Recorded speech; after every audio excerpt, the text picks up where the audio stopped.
എടാ റിസൾട്ട് വരാനായില്ലേ? നമ്മുടെ ലൈഫിൽ നടക്കാൻ പോകുന്ന പോസിറ്റീവ് കാര്യം മാത്രം ചിന്തിക്കുക. നെഗറ്റീവ് സാധനം ചിന്തിക്കാനേ പോകരുത്. Result is negative. So it. അയ്യോ എന്തൊക്കെയായിരുന്നു. ലാസ്റ്റ് പരീക്ഷ ഫുൾ A+ വന്നു മാറി. രാത്രി ഫുള്ള് ഉറക്കമൊഴിച്ചിരുന്ന് പഠിച്ചത്. ലാസ്റ്റ് ക്വസ്റ്റ്യൻ പേപ്പർ ഇട്ടിപ്പോൾ ഒന്നും എഴുതാനും കിട്ടുന്നില്ല, ഒരു കുന്തവും കിട്ടുന്നില്ല.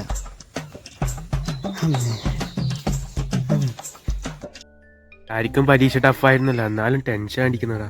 എടാ ഈ ടെൻഷൻ വരാനാകുമ്പോൾ റിസൾട്ട് അടിക്കുന്നത് സാധാരണയാണ്. അങ്ങനെയല്ല, റിസൾട്ട് വരാനാകുമ്പോൾ ടെൻഷൻ അടിക്കുന്നത് സാധാരണയാണ്. അതൊരു ആചാരമാണ്, അതൊന്നും മാറാൻ പറ്റില്ല. എന്തായാലും റിസൾട്ട് വരുന്നുണ്ടല്ലോ, അപ്പോൾ ടെൻഷൻ അടിക്കും. ടെൻഷൻ അടിച്ചില്ല വെച്ച് ടെൻഷൻ അടിക്കും. ടെൻഷൻ അടിച്ചില്ലെങ്കിൽ ടെൻഷൻ അടിക്കും. ചേച്ചി അറിഞ്ഞാ ഇന്ന് ഇവന്മാരുടെ റിസൾട്ടാ. ചേട്ടൻ അറിഞ്ഞാ ഇന്ന് ഇവന്മാരുടെ റിസൾട്ടാ. എടാ നിനക്ക് എന്തിന്റെ കേടാടാ? എന്റെ റിസൾട്ട് വന്നു. ഇനി നിങ്ങളുടെ റിസൾട്ട് ഞാൻ ഈ നാട്ടുകാരെ മൊത്തം അറിയിക്കും. എന്നൊരു കാര്യം ചെയ്യും, ഒരു മൈക്ക് സെറ്റ് ഞാൻ വാങ്ങി തരാം, നിങ്ങൾ എല്ലാവർക്കും വിളിച്ചു. ഓക്കെ, എപ്പ തരും? ചേച്ചി ഇന്ന് ഇവന്മാരുടെ റിസൾട്ടാ.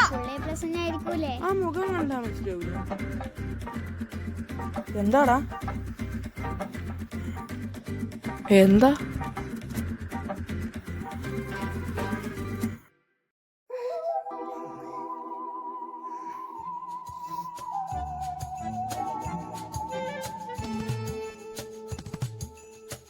എടാ നമ്മളെ ഇപ്രാവശ്യം നമ്മളെ ഫ്ലബ്സിൽ അടിക്കൂലേ? എടാ ഇപ്രാവശ്യം അങ്ങനെ ആയിരിക്കില്ല. കഴിഞ്ഞ വർഷം എന്ന് പറഞ്ഞാൽ +2 ഫുൾ A+ കിട്ടിയവർക്ക് എന്നും പറഞ്ഞിട്ടല്ലേ. ഇപ്രാവശ്യം അങ്ങനെ ആയിരിക്കില്ല. ഇപ്രാവശ്യം എന്ന് വെച്ചാൽ +2 പാസ്സായ പിള്ളേർക്ക് ആദ്യം അഭിനന്ദനം എന്ന് പറഞ്ഞിട്ടായിരിക്കും.